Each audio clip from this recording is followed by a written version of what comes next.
What's up? We're back. Yeah. Is everybody muted, unmuted? Is this for real live? This is for real live. Okay. Hey, everybody, welcome back. Look, To the better hopefully if you sat through the slog that was Lord of the Rings there, now you're ready for some real TV. We're here for episode 3, A House of the Dragon. Can't wait. Yeah. Hey, look, all joking aside, Lord of the Rings show is very good. If you haven't watched it yet, you should definitely watch it. I think we're going to be in for a treat this season. But look, let's get into the podcast part of the House of the Dragon here, and we'll get into this. Do it. Do it.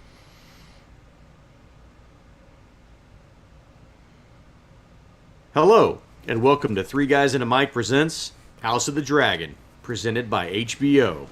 I'm your co-host, the Human Dart, along with Jason Tsunami. And David Disaster. Yo. It's good to be back in Westeros. Yes. Oh man. Yesteros. Oh, sorry. I'll leave. Oh, Dave, that joke was Dracarys, man. Yeah. Oh no. Dude, speaking of my Dracarys, we got God. some Dracarys in this episode. We Back. did. We got quite a bit of that. Dracarys. We got quite a bit of Dracarys here. We got a couple of dragon sightings. I feel like maybe I was a little bit down last week on episode 2, but I'm back. Episode 3, dude, on fire. The second of his name, dude. This is a great episode. I thought so. Did we'll get into it, but did Daemon like any way redeem himself for you, Josh? I know he fell after episode 1. What do you mean? After episode 2, You weren't a big Daemon fan. you were out on Daemon. They ruined the character. Out on Daemon? I don't remember that. Oh. If I look down on my list here, I see favorite character Daemon Targaryen. So you don't even I don't. you do not recall last week at all. That didn't happen. Yeah. Redemption Nah, story. Look at Okay. that. That's, You know what? That's fake. That's fake news. You know what? I heard from some little birds. Those birds were clearly wrong. Yep. Sorry. Yeah. No, look, dude. This is the fucking return of Daemon Targaryen, bro. Return. This dude comes out. This dude comes out of that cave with a whole meat of that dude, just like he's got a couple of fucking crab claws. He's got the crab body. Yeah. This dude's about to have a little feast, dude. But look, we're way far ahead. But like, definitely, my initial reaction is this episode was super good. I didn't expect as big of a time jump as we got. So that was 2 kind of years. Where it's where 3. the fuck is this It's 3 show years. going? Yeah. I don't know. 3? No, Yeah, it's 2. No, it's 3. Oh, While I guess we're- it's 3 because he had to put that baby. He had to blast some morals in there, and then she had to give birth to the kid. So Yeah. Correct. I guess it is. I have a question. Yeah. We knew from episode 1 that somewhere in the middle of the show we got a 10-year jump. Yeah. Are we to assume? Because now I'm a little confused. Is it 10 years? The jump is 10 years from like by episode to episode, or are we still going to get a whole 10-year No, I think jump? it's a cumulative 10. Okay. I don't know, but it does feel like we're getting close to 10 years. So I kind of think I'm in your court there, Dave. I think it's going to be a cumulative jump, and I think we're going to get one more episode with the younger actresses. But I don't think we can get very many more with them because they're supposed to be 17 now. And yeah, if we jump too much, like, I don't know that they can really age. Like, it's going to be weird to try to age those actresses. Hey, look, I'm telling you right now, I'm going to miss young Rhaenyra. Dude, that actress is super good. Really good. I would say she's definitely at minimum, and I'm not spoiling anything, she's at minimum an honorable mention for favorite character this week. Yeah. She's really, really good.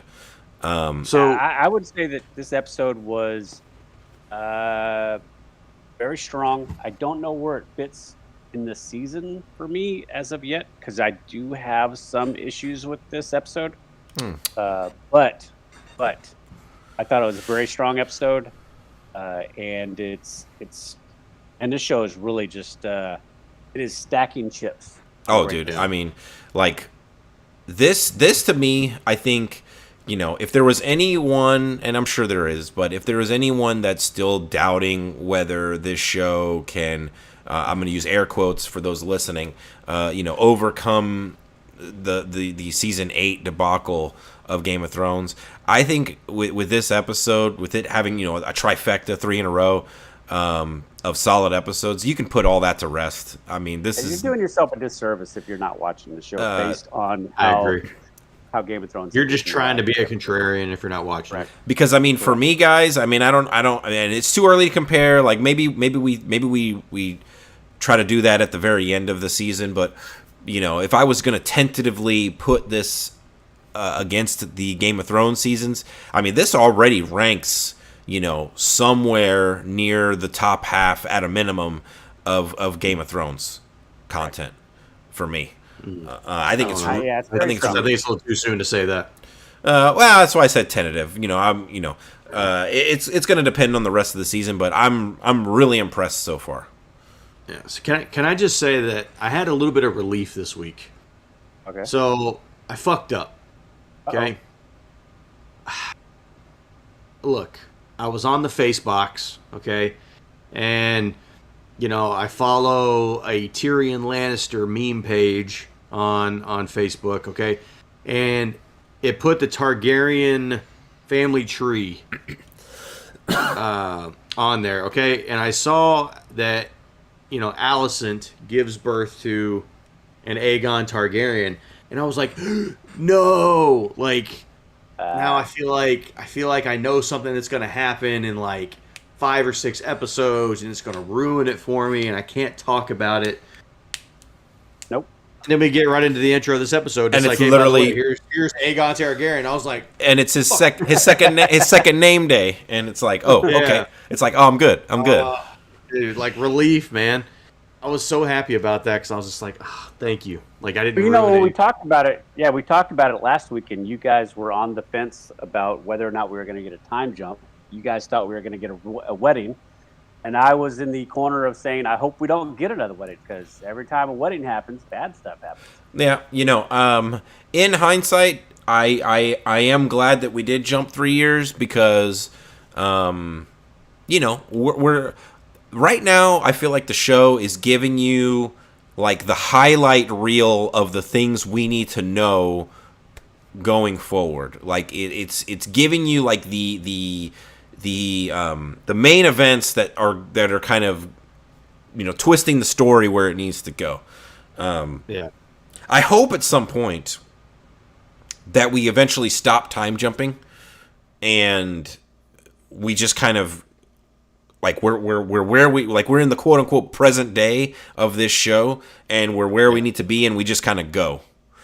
I feel like maybe when they get to adulthood, maybe that's the jump. I don't know. Like when I see that they've renewed the season for season 2, and then we're constantly jumping ahead years now in episodes, and I'm like, guys, we only had 172 years until we got to Dany, and we're not supposed to get to Dany here, so like we're running out of time already. Correct. In 3 episodes. I mean, like we're down to like 150 years to Dany Targaryen at this point, or whatever it is, right? Whatever that. Like I math need is. more time for more stories, man. Gotcha. That makes sense. So Jason, Well, Jason, hit us with that recap, and we'll get into some categories here. All right, so House of the Dragon. This is episode 3, Second of His Name. Jason, I started to stop you already here. I forgot to mention the Lord of the Rings pod. I'm proud of you, man. Like, you did such a good job with the names on Lord of the Rings, and I only trust that you're going to continue to do a great job on the names in House of the Dragon, episode 3, Second of His Name. Go for it, man. We'll see. It has been, like we said, 3 years now since the events of episode 2's somewhat shocking conclusion. Lord Corlys and Daemon's war on the Crab King is still raging on. And according to reports, the Crab King could win without the help of the king, who has remained neutral up to this point. Most of the episode does center around Viserys Viserys' son, Aegon's second birthday. That's right. He's already popped out a kid, and it's already his second birthday, which is being celebrated with a royal hunt. Rhaenyra and her father's relationship has become more strained, and her one-time friendship with the queen, now Queen Alicent, is basically non-existent. Who, by the way, is enormously pregnant once again. Let's not sugarcoat that one. The hunt seems to be a disaster on all fronts. The white stag they mention like a dozen times as a sign is not the one that gets killed. We get a douchebag Lannister that attempts to some really terrible game on Rhaenyra. Wasn't that everyone is? Wasn't his name Jason? Yeah. It's funny how that first happens name. with douchebags. Yeah, I mean, well, I guess it's a trait. Anyway, he was trying to get his groove on, but it didn't work out too well. We also have this ongoing storyline of everybody trying to convince the king to backtrack and name his son heir. So it's a rumbling. Rhaenyra wants nothing to do with any of this, and takes out her frustration on a poor woodland creature. To close out the episode, the king relents and sends word to Daemon that help is on the way, which sends Daemon into a near suicidal rage that leads to a decisive victory over the Crab King. That's it, man. That's pretty much it. That was the episode. I thought it was really good. Is there anybody that thought, like, when we saw Viserys getting like fucking blackout drunk, and they're like, King, guess what? We almost got this thing cornered. Like Robert Baratheon. Serious Baratheon vibes. Yeah. I was like, Yes. is this how the king fucking bites it? He's gonna get like guarded by this fucking white stag. You know what? One thing that took place in this episode. I didn't think about it earlier. I just thought about it just now. One of the biggest regrets that George R.R. Martin had about Game of Thrones, of all of the stuff that happened in Game of Thrones, 8 seasons, one of his biggest regrets was the hunting scene with Robert Baratheon out in the middle of the forest, basically with Barristan and one of the young Lannisters, I don't remember his name, and his brother. And that was it. And that's not the way the king would have went out hunting. The king would have went out hunting just like we saw in this episode. I feel like this episode was To like make up for that. Make amends for George on how a hunting trip for the king actually goes. Basically, the king does nothing except the last stab. Yeah. So how did Baratheon fucking die? Like, how did Robert get it? He clearly didn't follow tradition. No, obviously not. God, I was strong then. My hammer. You never face a Dothraki horde on open ground, Ned. Anyway, why are we just not getting Robert Baratheon impressions? This is gold. So hey, let's get into the categories here. Favorite scenes this week. I have 3. Go for it, Josh. Look, 2 of these involve Damien, but I'm assuming everybody's going to have some of those. So I'm going to go with the king gives Jason Lannister some shit. oh, that was good. When he's on the throne and he's like drinking. Yeah. So he's hammered drunk. Lannister kid brings up that spear. He's like, I hope you can use it to kill the deer. Blah blah blah blah blah. And then he's like, yeah, we could join our houses to give the throne some strength. Are we under the impression that the Targaryens need some more strength? Yeah. He's like, yeah, I mean, look, if somebody offered you more dragons, I mean, you wouldn't say no. Are you offering me dragons? Well, no. Dude, he's... Yeah. I mean, and he's just like line after line, just railing on this dude, and I'm just like, fucking popcorn, bro. So good, dude. It's like it's so good seeing the Lannisters like not being nearly as strong. yeah. And the show knows exactly what it's doing too, because everybody who's seen the original is like, oh, look at this. This Lannister's just getting worked. Yeah, dude, and he is absolutely a Lannister. yes, Yeah. and well, because I think his twin brother is on the small council. Yeah. So yeah, no, The guy that keeps irritating the king with trying to get him to get involved with the Crab King. yeah, dude, he's like he just wants to drink, like, and have a good time, and man, I feel for the king. Like he seems like a somewhat decent guy, and you just know he's gonna end in a pool of his own blood at some point. Come on.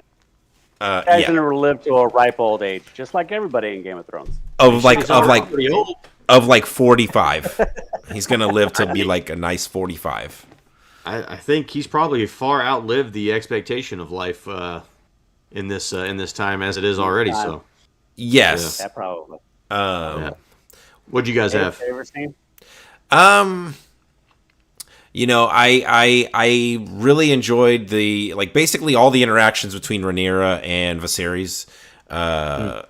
You know, just like clearly they're just like arguing in front of everyone, and the whole fucking party's like just staring at them, and it's like, Thank God the hand steps in. the hand's like calm down. Hey, there's a stag. It's we found it. White one.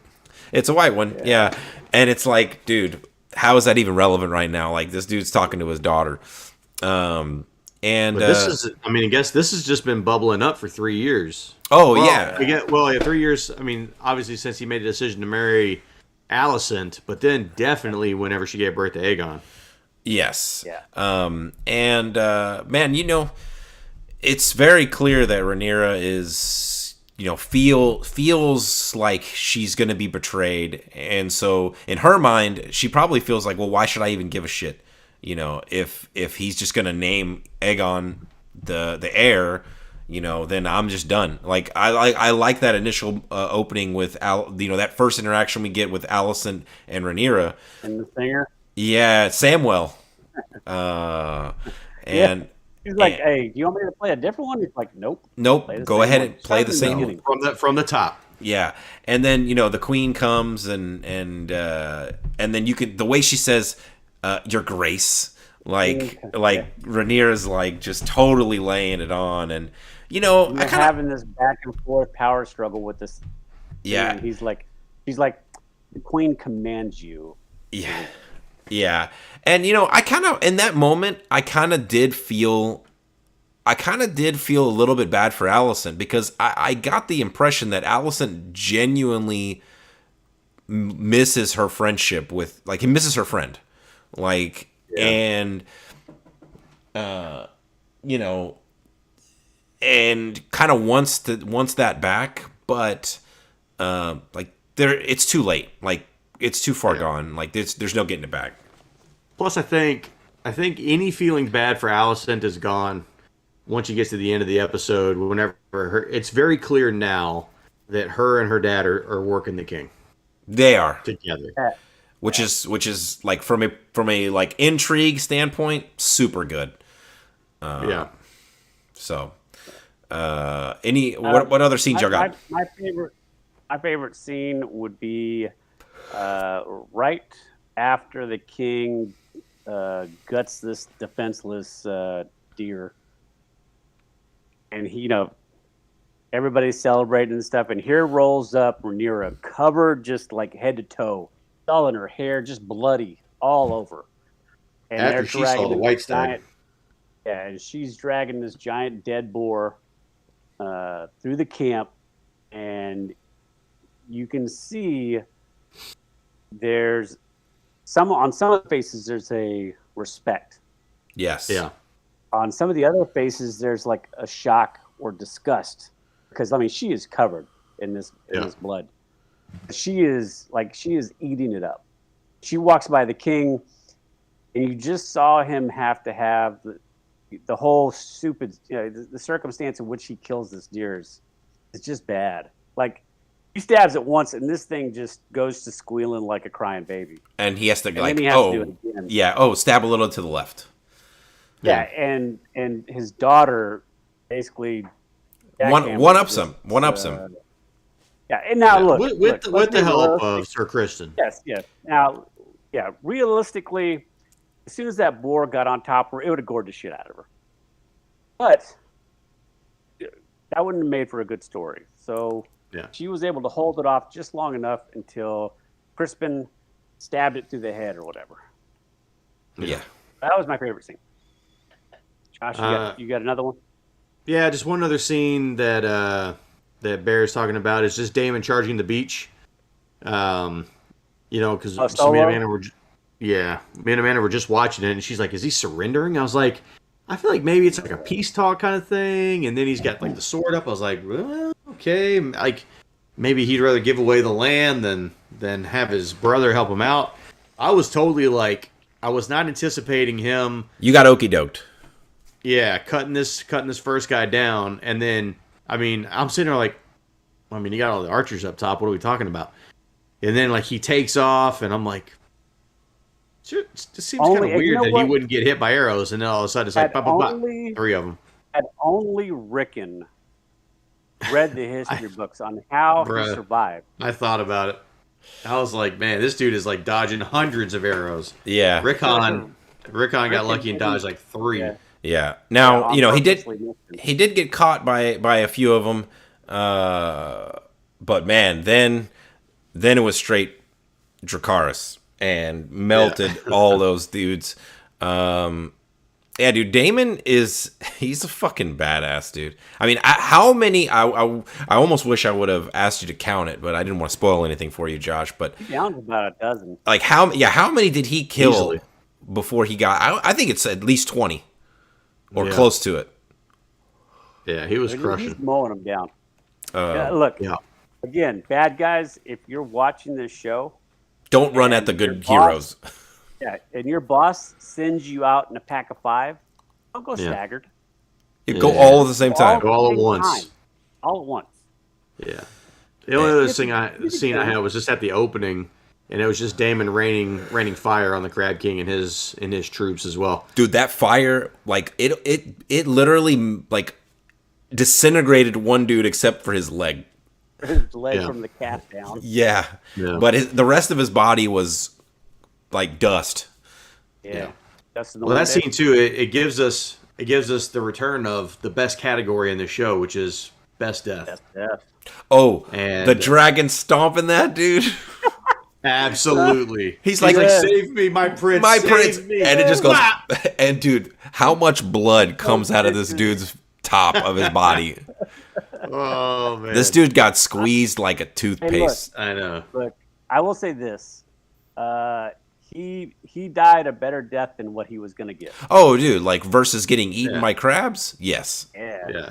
Because as the Crab King was like, oh, you're going to run that mouth? Here's a couple extra crabs right up in your face. How's this? Like, that was about to be a terrible death. Now, in reality, couldn't you have, like, shaken the crabs off of you to an extent? I don't know. Fighting the shit out of those crabs. I don't know shit about shit when it comes to crabs, but, like, is that a real thing with like a whole thing of crabs? Like, could they really just eat you to death? Yeah, they I don't know. Like, but I don't know. We need to spend some deep time with the deep real quick and find out. Oh no. Yeah. What about favorite character?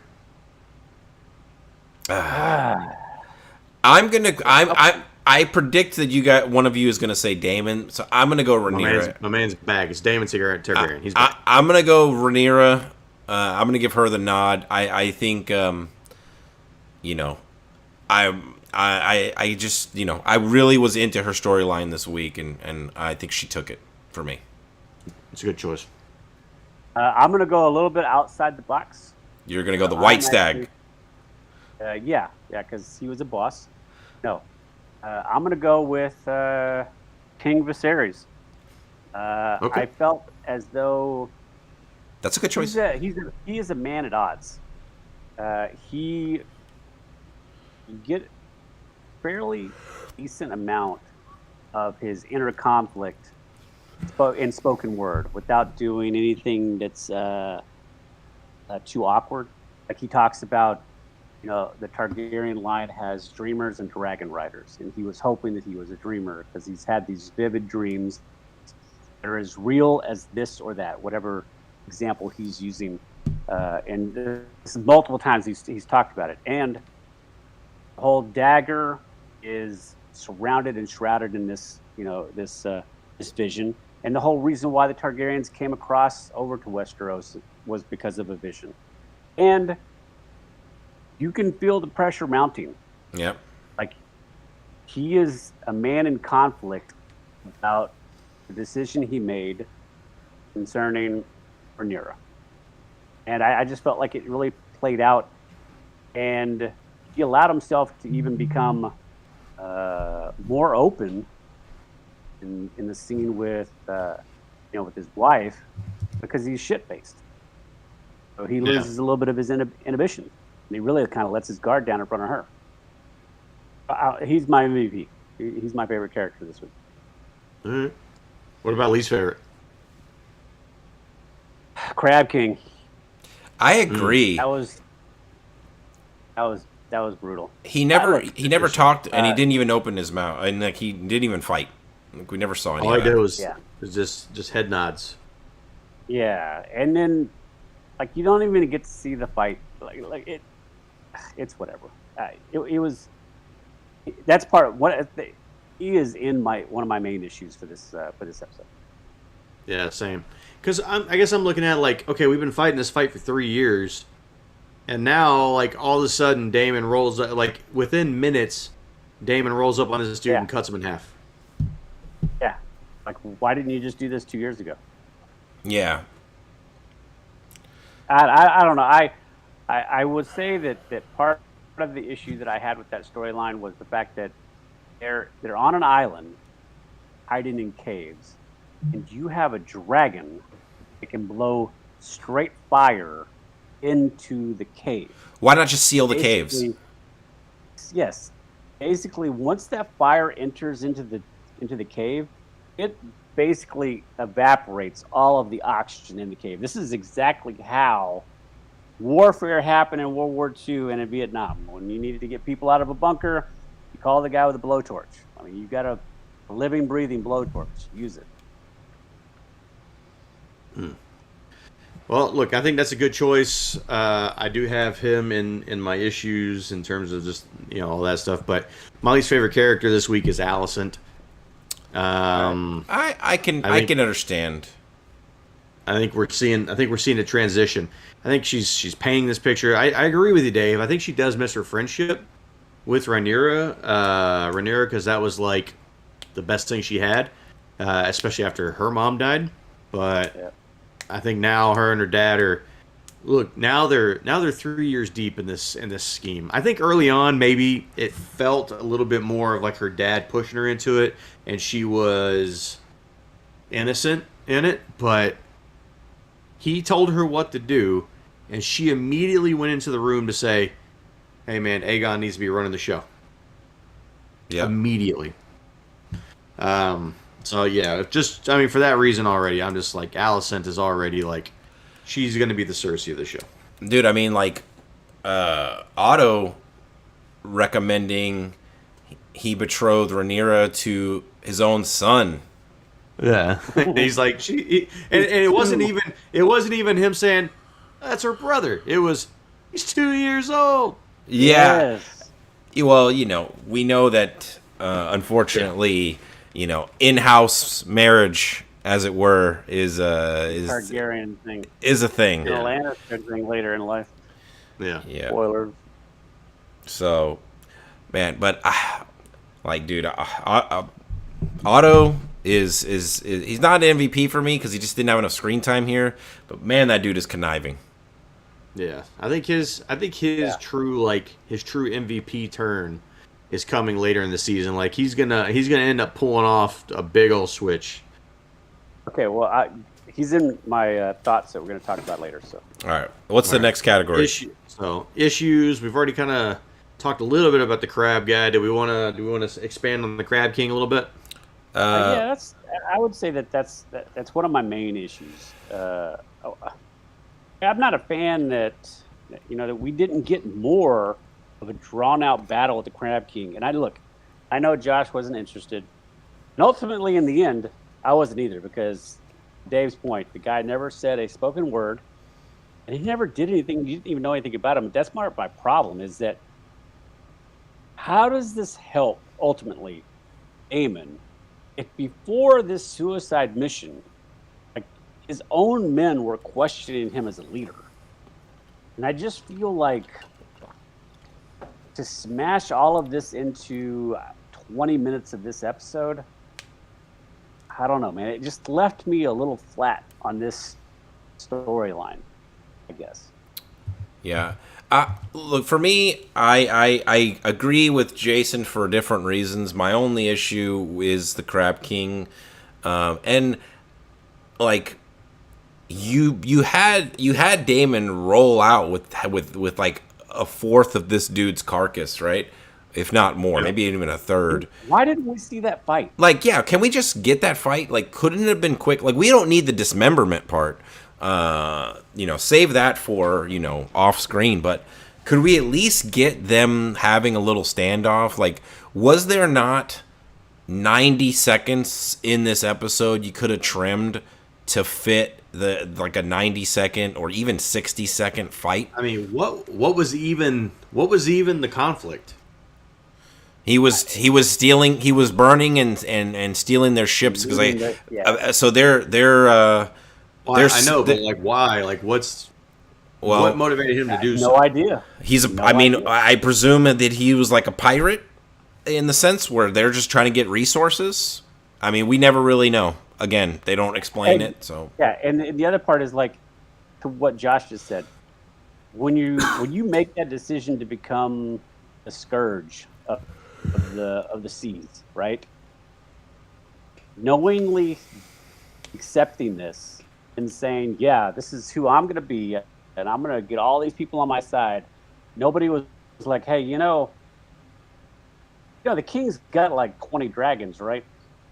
We never, like I said, there was nothing fleshed out, and I think that's part of my issue. Like, again, with the Damon and this thing, is because if you're using this to springboard Damon up a notch in the eyes of the people that follow him, and as well as the eyes of the rest of the people that are in the Seven Kingdoms, that'll see what Damon did and be like, damn, maybe he should be the rightful heir.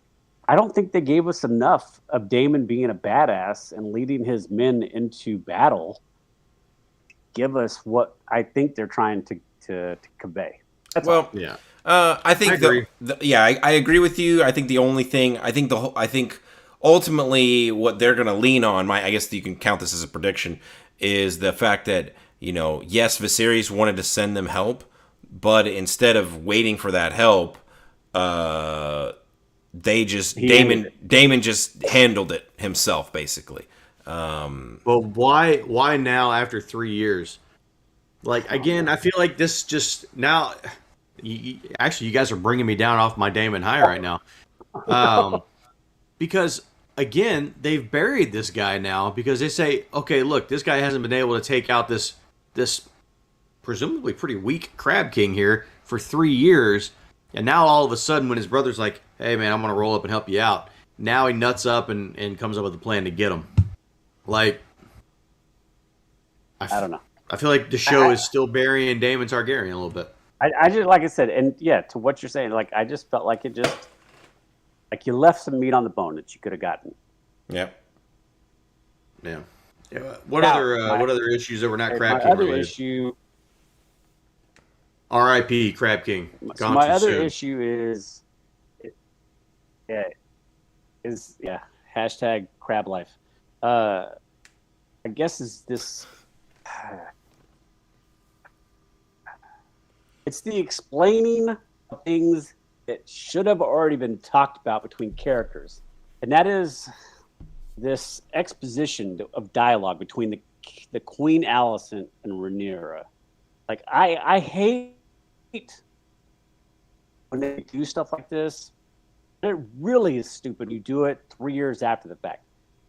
There's no way that 3 years later that Alicent is like saying to Rhaenyra, "Hey, listen, your father still believes that you're the heir, and it doesn't have to be like this. We can still be friends." Like that conversation took place 3 years ago. We don't need to rehash it so you can tell us that this conversation took place.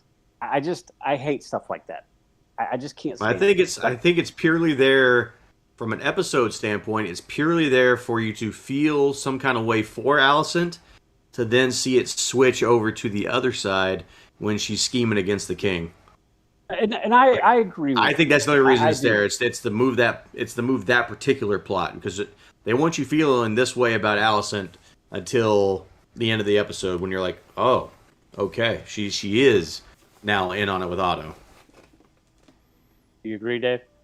Yeah, I mean, exposition like that doesn't bother me. Like, really, like as long as it's not overly heavy, like as long as it's not like used in every single scene, like. But I mean, like, you and I have rehashed numerous conversations that we've already had together, so it's like, you can't sit here and say, like, well, you can say, oh, well, they've definitely had this conversation before. Well, yeah, maybe they have. Like 100 times. Like they've had that conversation 100 times in 3 years. I mean, there's no way to know how many times, but like, look, even if we agree that yes, they've probably had it before, that doesn't mean they couldn't have it right then and there. Again, I mean, people rehash conversations constantly. I get it. The story has to happen. And to Josh's point, trying to solicit a response from the viewer. It's just, I just can't stand stuff like that. But does anybody have any other issues? I don't. No. Josh? Okay, so No. While we're right here with Alicent, one of my thoughts, if we're going into thoughts, predictions, theories, stuff like that. So last week we did talk about Alicent, would she become like power hungry or kind of flip the switch, kind of like what we're talking about right now.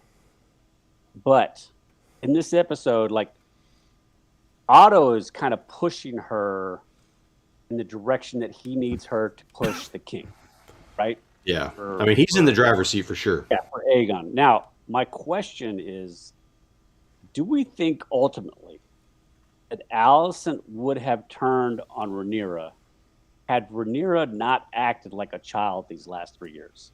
At some point, the way that Rhaenyra is acting, in my opinion, would have pushed Alicent to a point of like, fuck it. If this is the way you're going to act, you don't deserve to be queen. But do we think that there's an alternate reality in which Rhaenyra gets over this sooner, starts trying to act queenly, and really asserts herself as like learning and being tutored by the king on how to be a queen? So I think that is an interesting question, but here's my problem with trying to answer that question. I think it's too early right now to answer that question for me. Because although I do think it's a great question, I think we need to know more about the motivations that Alicent has, to know if things could have gone differently. Because I think we're just getting a small taste on what the plan is that they have.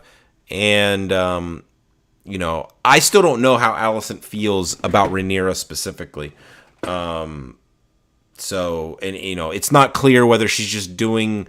It's not 100% clear for me whether she's doing this for her dad, Hightower, or, Or for herself. Or for herself. I kind of need to see more. But I think it's a very good question. Yeah, I think the only thing I would say is I feel like if Rhaenyra was very accepting, I think it would be a lot harder for everybody involved to try and sell the Aegon thing. Because, like, right now, she has so much contempt for the king and for Alicent that, to your point, Jason, I think it makes it a lot easier for everybody to say, man, fuck her, let's get Aegon on the throne. But if she was, if she was a little bit more accepting, I don't feel like it would happen. There's less wiggle room as easily. Yeah. Yeah. I don't think there's a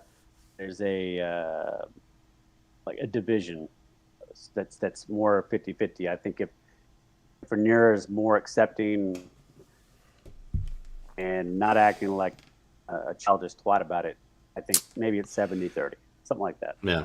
I mean, look, Rhaenyra. Speaking of Rhaenyra, she's going to marry Sir Kristen, right? Oof. Man. Okay, so here's one of my questions. Right in this line, is Rhaenyra and Crispin destined to smash? Because I'm getting this huge Sir Lancelot Guinevere vibe. I think so, but she gave him her favor at the tournament.